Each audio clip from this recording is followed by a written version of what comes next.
Good morning. Good morning. I'm your substitute greeter this morning. As soon as I find the right page, thank you for being here this morning. As a member of the Board of Trustees, I'd like to thank you for your gifts this morning. And, whoops, that's the second page. Welcome. I'm Clark Waite, member of the Board of Trustees, whose term soon expires. I'd like to extend a special welcome to any newcomers who are with us this morning. I encourage you to spend some time getting to know us. If you'd like to be on our mailing list, we invite you to sign up at the greeters table. You'll find additional information in the pamphlet rack and the narthex. Our greeters will be happy to answer your questions. Please join us for coffee and polite conversation at the banquet set back of the sanctuary following the service. If you've not already done so, please turn off or silence your cell phone or other devices. Check your order of service for announcements and calendar information.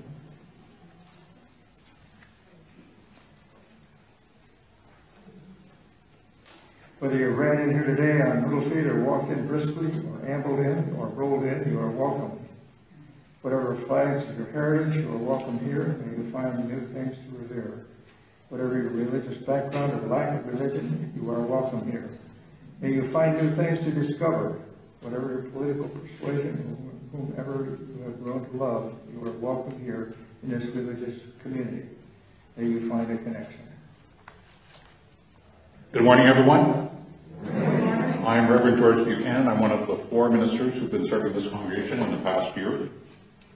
And I add my welcome to Clark's. Before I call us to worship, I wanted to correct something that I missed last week at our annual congregational meeting. We thank Jared and Halcyon and other folks doing worship very much, and we appreciate that. I didn't mention our musicians and particularly the choir.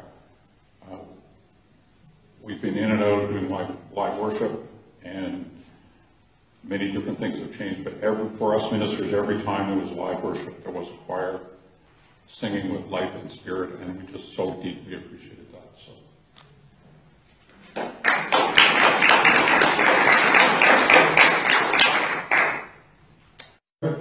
We are a free people with open minds and open hearts. We are together, as Clark said, not because we think alike, but rather because our care and love can be stronger together. In this spirit, let's begin worship together. I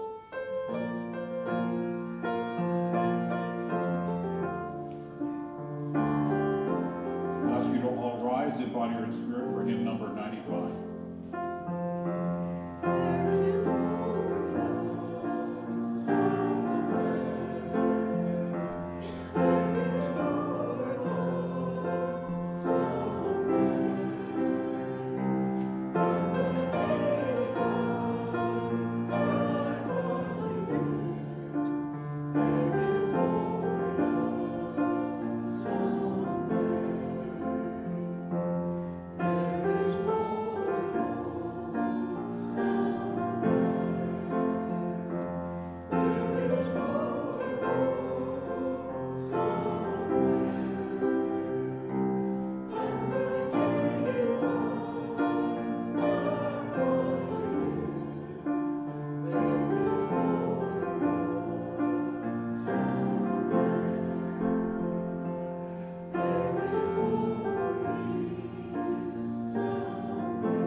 Let's do the unison chalice lighting, number 447. Jared set me up to do this. Can I do it? Please join me in reciting these words from Albert Schweitzer, one of very prominent 20th century Unitarian. At times our own light goes out and is rekindled by a spark from another person. Each of us has cause to think with deep gratitude of those who have lighted the flame within us. Good morning. At this time in the service, we share some joys and cares.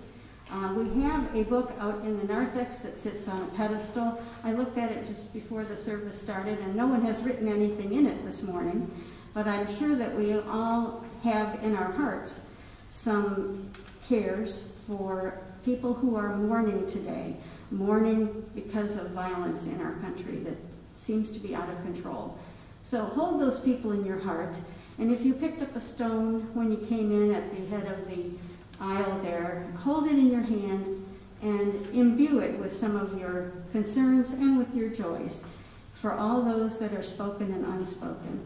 And also hold in your hearts those who are mourning this Sunday morning.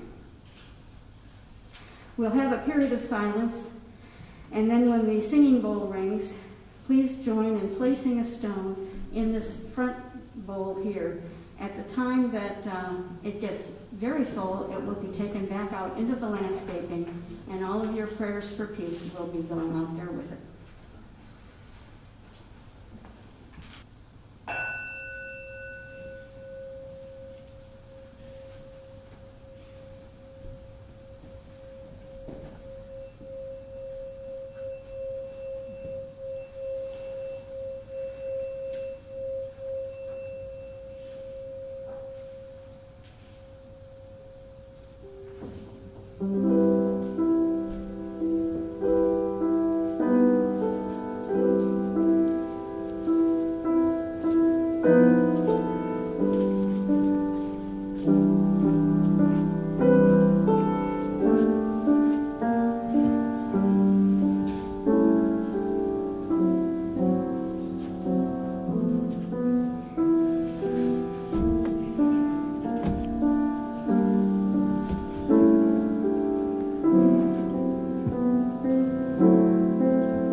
Please join me in the unison reading of number 493, which is a prayer by Hildegard of Bingen. 493. Fire of the Spirit, light of the lives of creatures, spiral of sanctity, bond of all natures, glow of charity, lights of clarity, taste of sweetness to the fallen, be with us and hear us, composer of all things, joy and glory, strong honor, be with us and hear us. Good morning, everybody. It's lovely to see you all today. Today, we begin the first installation of officers recently elected during our annual meeting last Sunday. Of course, our fiscal year and our church year does not start until July 1, but we're going to go ahead and install those officers today, and I thank you all for being here. If you look in your order of service, you'll find a little sheet of paper that shows the words we will be sharing to acknowledge those who have said yes to the opportunity to serve. And I thank you all for that. So I would at this point ask all those who are elected to serve on the Board of Trustees, on the Committee on Ministry, and on the Nominating Committee for the church years 22 through 23. And some of you lucky folks get to go until 24. If you would please come forward.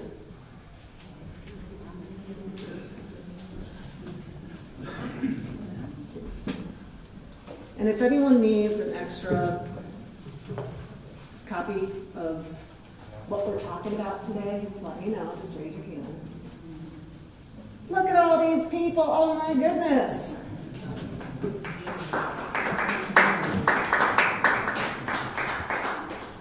Maybe a couple of you could come over on this side so we've got a nice, we like balance, right? It's all about the balance. Oh my word, that is fantastic.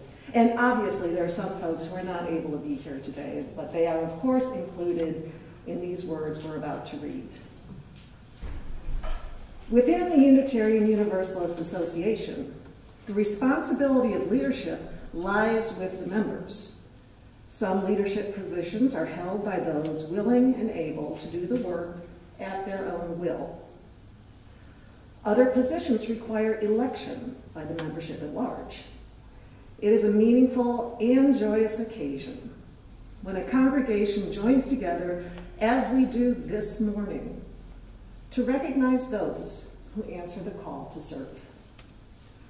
We come together this morning to install those newly elected and those continuing to serve on the Board of Trustees, the Committee on Ministry, and the Nominating Committee of East Shore Unitarian Universalist Church. Will the members of the congregation please rise as you are willing and able?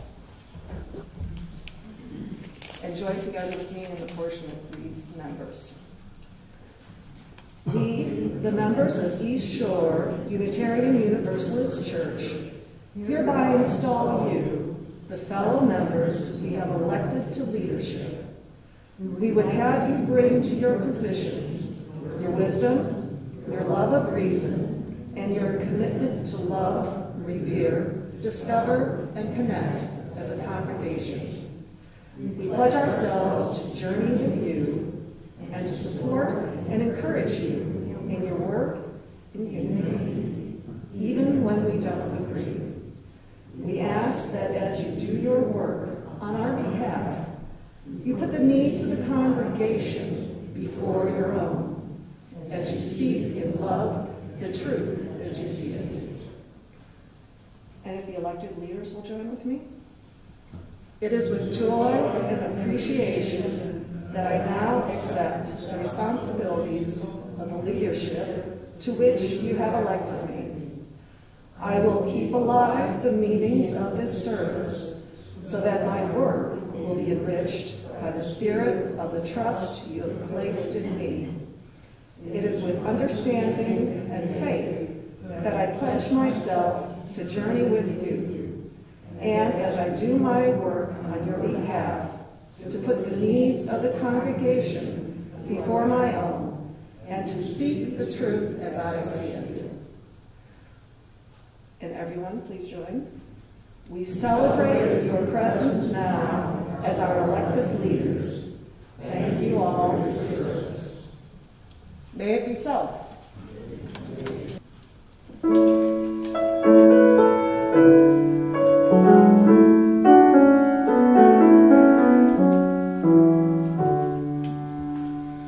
Come thou fount of every blessing, to my heart to know thy grace. Streams of mercy never ceasing, call for songs of loudest praise.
cartoon movie Toy Story? You know, it's Tom Hanks as Woody and Tim Allen as Buzz Lightyear and the rest of those wonderful characters. And I'm a big fan, and Buzz Lightyear is a particular favorite. Buzz is the astronaut toy, and he has a helmet and a big spacesuit, and he's got jetpacks that keep him safe to maneuver himself in space. And Buzz is forever leaping off of high places, shouting, "To infinity and beyond!" And then he uses his jetpacks to land safely. Well, my topic for today is Act of Hope and Beyond. I know I've talked about Act of Hope before, so I'm just going to cover it again briefly. And then I'm going to move on to a different kind of hope that I'd like to bring up today, a deeper, more fundamental hope. So first, Act of Hope. Act of Hope, the idea promoted by Joanna Macy, is a hope for something where we have some degree of influence. And Joanna Macy says, and I think quite rightly, Act of Hope is something we do rather than something we feel. So it's fundamentally something we do like Tai Chi or gardening. And there's feelings involved sometimes, but we still fundamentally, the prime thing is that we're doing it. Example for a garden, suppose it's springtime and I'm planting a wonderful garden and I just kind of think, well, it'd be nice if I planted these seeds and then they all grew and things worked out. But that's not real hope. Real active hope is when I say, okay, I'm going to plant these seeds and then I'm going to start weeding and watering and measuring soil chemistry to make sure that the results are something that we all want. So that's active hope, is when you're actively engaged and are able to do things to influence the outcome. And of course there's a difference, and not everybody follows this definition, but I see optimism is different than hope. Optimism is, I think the Guardians are going to win the World Series this year. Or maybe the Guardians are going to finish the season above 500. So that's optimism, because I can't do anything about that as much as I like the Guardians. We saw a really good example of active hope today. We had a commitment ritual for elected leaders of this congregation. So if I'm one of your elected leaders, I can wisely have active hope that I will be able to do what I've committed to do today. These leaders are not promising the congregation will grow and prosper, but they are promising to serve faithfully in the roles that they've taken on. And to the extent that these leaders do so, and everyone else here supports them as you have committed to do, then we all envision that the prospects for prosperity and growth and good things happening in this congregation are stronger. And I, by the way, believe that this is a strong, dedicated congregation, and you have, starting in September, a strong, dedicated minister, and I expect good things are going to come from this. So there's lots going wrong in the world. I think this little bit of the world is going right. And I'm just so glad for all of you and for Reverend Joe. So that's active hope. Now I want to move on. And to begin, let's recognize a problem that many of us are dealing with in various forms. I saw a post on Facebook yesterday where the woman posting said, "My mind, it's like my internet browser. There's 19 tabs open. 3 of those tabs are frozen. I don't know why. And I have no idea where the music is coming from." I laugh and we laugh, but I don't know about you, but I have a humble recognition that I suffer from this kind of distraction at many points in my life these days and even in the past. Trying to do too much at once, worrying about all my problems all at once, and so on. And maybe some of you do some of this as well. To address this, I'm today recommending the use of what are called spiritual practices. And some of you may already be following these. And I recommend you consider trying out one of 2 different spiritual practices. And I've got a printed sheet here with some references and online links for these. You can pick up one after the service. The names I'll mention in the next several minutes are all on these sheets. Or sorry, this one sheet. The first practice I'm encouraging is meditation. This is the kind of meditation where you sit quietly attending to your breath and perhaps repeating a mantra. Tara Brock is a contemporary meditation teacher online. I find her to be a deeply wise person. She's UU friendly because she was raised as in a UU household. And her references for her work are on the sheet. The reason I'm following the second practice, the reason I don't follow meditation has much more to do with my personal quirks and nothing to do with how good Tara Brock is. So. The practice I am following is called centering prayer. In this, we also sit quietly, repeating a sacred word of our own choosing. Our intention in this centering prayer practice is to become more in touch with the divine. This is the practice I am engaging in right now. And my wife and I are moving to a new country and all sorts of things are happening, but it's still really important that I spend a few minutes every day doing this centering prayer. And in both these practices, we're seeking stillness. We seek to close all the tabs in our mental browser, except perhaps for one. The last hymn we'll sing this morning is Find the Stillness. This is about the search for quiet and stillness. In the Hebrew scriptures, the ancient scriptures, we find the tradition of the still small voice. In this tradition as well, we're encouraged to sit quietly and let go of all the loud noises in our lives, hoping to hear the still small voice that may be God, or the Great Spirit, or our higher power, whatever we want to call it. Evelyn Underhill, the British mystic, said God is really reality with a capital R. So you can think of it that way if you like. Both of these practices, meditation and centering prayer, help us pay attention so we may be quiet and hear the still small voice of the divine. So I'm encouraging you to pick one of these and try it if you're not already doing these or something like them. If you can find the time and space, and I know this can be a problem, give over a few minutes of your day to one of these practices.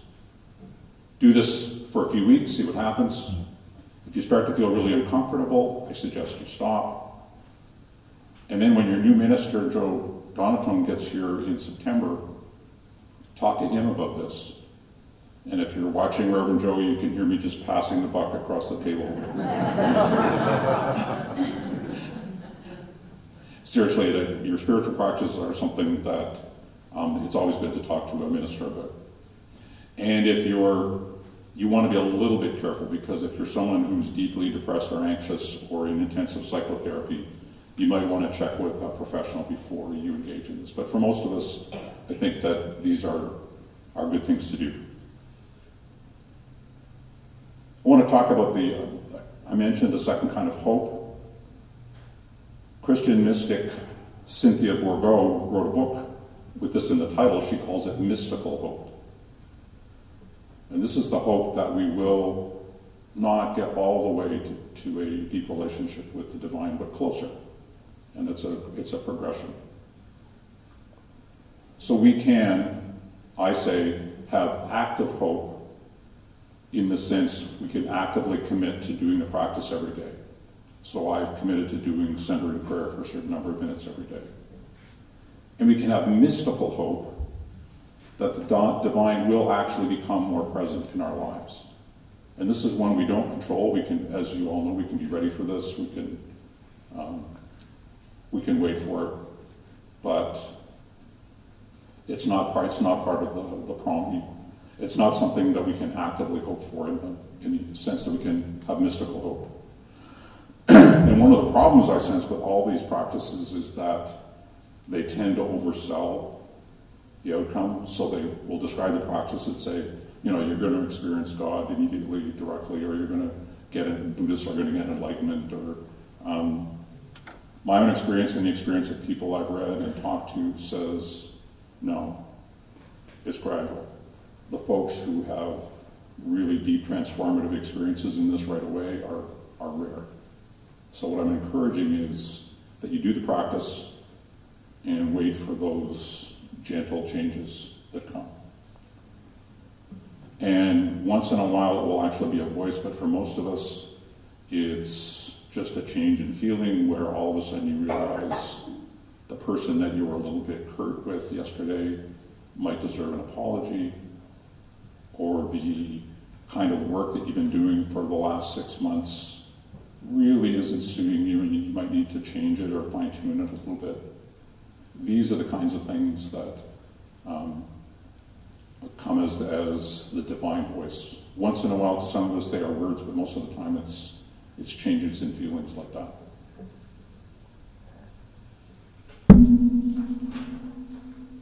Now you may ask why I chose Buzz Lightyear to start this off. You know, Buzz gets a bad rap sometimes, and I think there's a real slur on his character. Some people suggest that he's not the brightest toy in the box, and I think that's really unfair. What Buzz is perhaps the bravest toy in the box. And he's brave sometimes to the point of foolhardiness, but he's the bravest, and perhaps the bravest and also the most persistent in his bravery. So that's really the sense that I'm taking Buzz Lightyear here. I think it's worthwhile to have a Buzz Lightyear kind of spirit about trying out these spiritual practices. Let's try it and let's keep trying it. And for me as a humanist, I'm trying out this practice which is fundamentally Christian and directs you to be closer to God in the way it's described. And so I'm leaping into the unknown here by doing that. I mean, it feels right and it has felt right so far, but I still have humanist kind of questions. I don't know if you know the story of the UU who was walking in the high mountains in Arizona, and he wasn't paying very much attention to, he was so enjoying the view, he wasn't paying very much attention. So he slipped and went sliding down the hill, and his legs went over the precipice and was just hanging on to the roots. And he didn't know whether it was 2 feet down or 200 feet down. So all of a sudden there's this still small voice, and the voice said, "You know, you can let go." And the man said, "Who's that?" And she said, "This is God. You know, you can let go."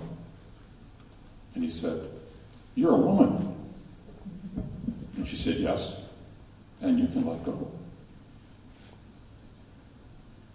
And he thought about it, and he thought about it, and he said, "Okay, is there somebody else up there I can talk to?" So I can't say this to anyone else, but I know that I'm someone who, raised a humanist UU, I struggle with knowing what God is and whether I can trust those feelings that I'm having, but that's my leap. Now, I mentioned Buzz Lightyear.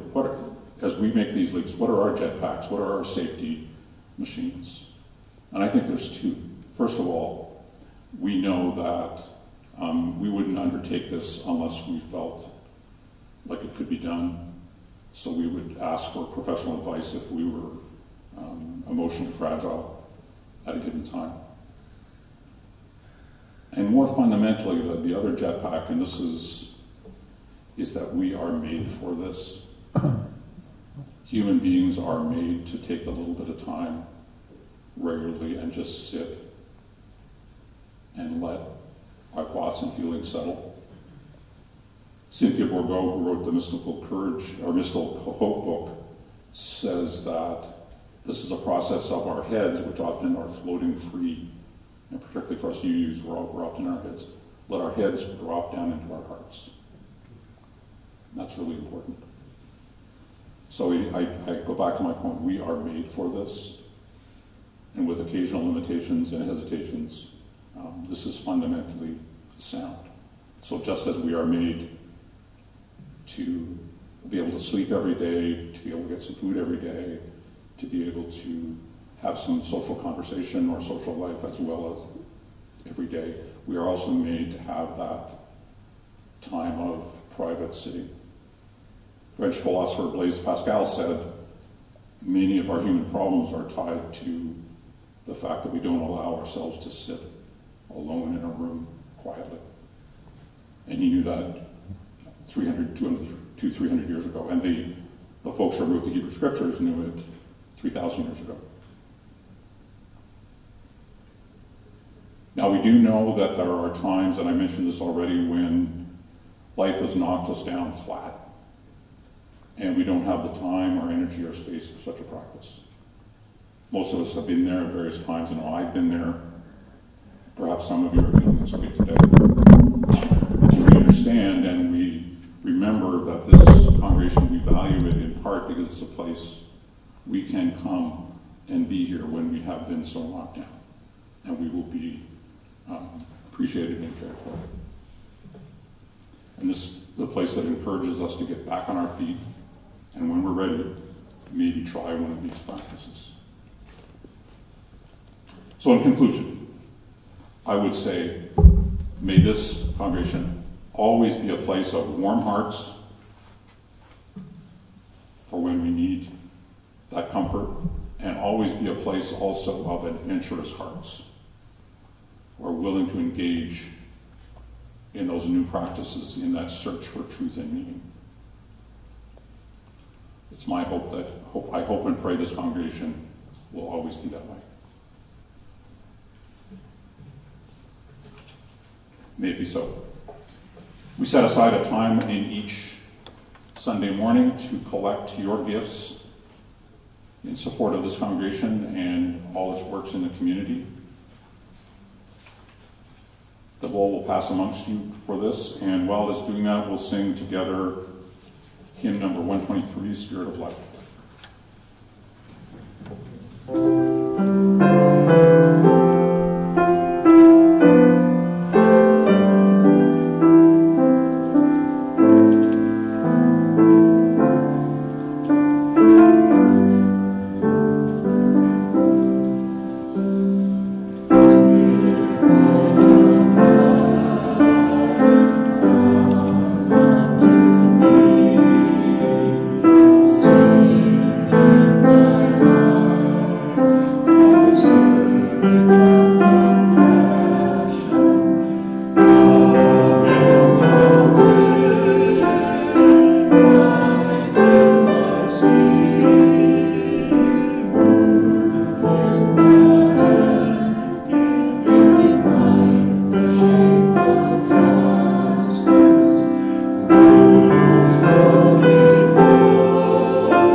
As a member of your Board of Trustees, I would like to thank you for your attendance today and for all the gifts you have brought with you.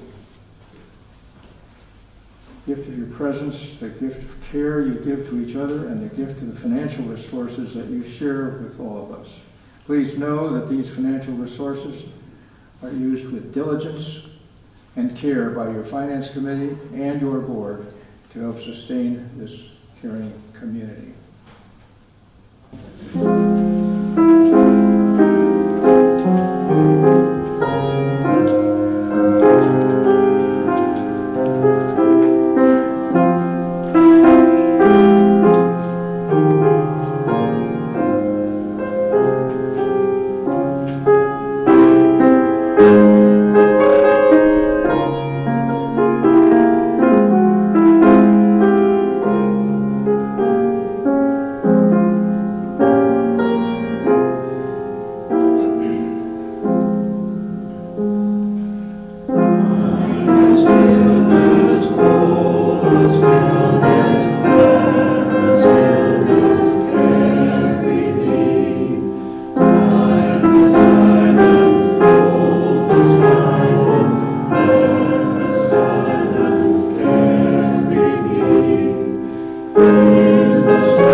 pledging ourselves